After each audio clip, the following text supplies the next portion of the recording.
এই রমজানের নানা ধরনের প্রস্তুতি থাকে। ওস্তাদ আপনি তো জানেন আমরা পুরো 11টি মাস যে অ্যাক্টিভিটিসের মধ্যে থাকি সেই অ্যাক্টিভিটিসগুলো কন্টিনিউ থাকবে এবং একই সাথে সেখানে আরও নতুন কিছু ইবাদত আমল যুক্ত করতে হয়। আপনি যদি সব মিলিয়ে শুরু করতেন যে রমাদানের প্রস্তুতি কিভাবে আমরা গ্রহণ করতে পারি। বিসমিল্লাহ ওয়াসসালাতু ওয়াসসালামু আলা রাসূলিল্লাহ ওয়া আলা আলিহি ওয়া সাহবিহি আজমাইন। আল্লাহ তাআলা লাখো শুকরিয়া। আল্লাহ সুবহানাহু ওয়া তাআলা যে ইসলামের 5টি স্তম্ভ দিয়েছেন তার মধ্যে সিয়াম একটি। জি এবং সিয়াম এত গুরুত্বপূর্ণ একটা ইবাদত যে আল্লাহ সুবহানাহু ওয়া তাআলা হাদিসে কুদসিতে বলেন আস-সাওমু লি ওয়া আনা আজজি বিহি। আজিসিবি। রোজা আমার জন্য এবং আমি এটার প্রতিদান দিয়ে থাকি। তো আমাদের দেশে সাধারণত আমরা রমজানের প্রস্তুতি বলতে বুঝি আর কি, যে রোজার প্রস্তুতি নিয়েছো তার মানে কত কেজি ছোলা কিনেছো, কত কেজি চাল কিনেছো, এটা বুঝি আর কি। জি জি। আসলে মানে খাওয়ার প্রস্তুতি। হুম হুম। আসলে রোজার প্রস্তুতি হচ্ছে মূলত আমাদের আধ্যাত্মিক উৎকর্ষ সাধনের প্রস্তুতি। ইয়েস।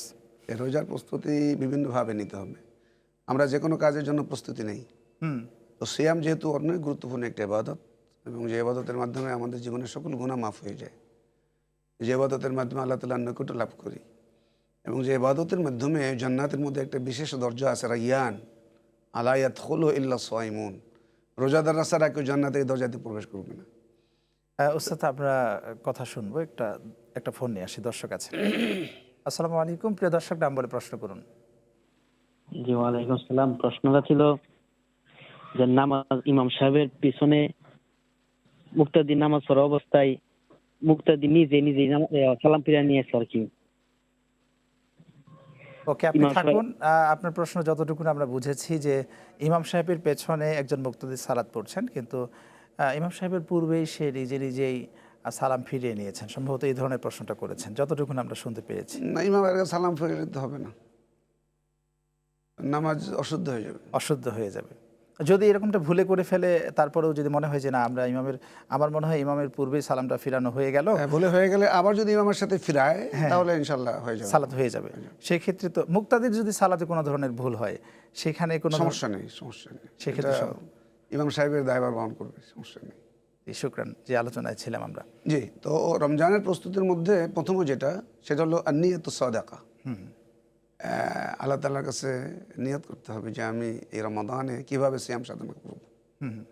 তো নিয়াত তো একটা গুরুত্বপূর্ণ জিনিস, হাদিস শরীফে আসছে। এটা মুমিনের জন্য বিরাট পাওনা যে কোনো মুমিন যখন কোনো নেক আমলের নিয়ত করে আল্লাহ তাআলা তার জন্য একটা সওয়াব লিখে দেন, সুবহানাল্লাহ, এবং যখন এটা বাস্তবায়ন করেন তখন তার সওয়াবের মাত্রা আরও বাড়িয়ে দেওয়া হয়। মাশাআল্লাহ। এবং সেক্ষেত্রে রোজার ক্ষেত্রে সেটা 70 গুণ পর্যন্ত।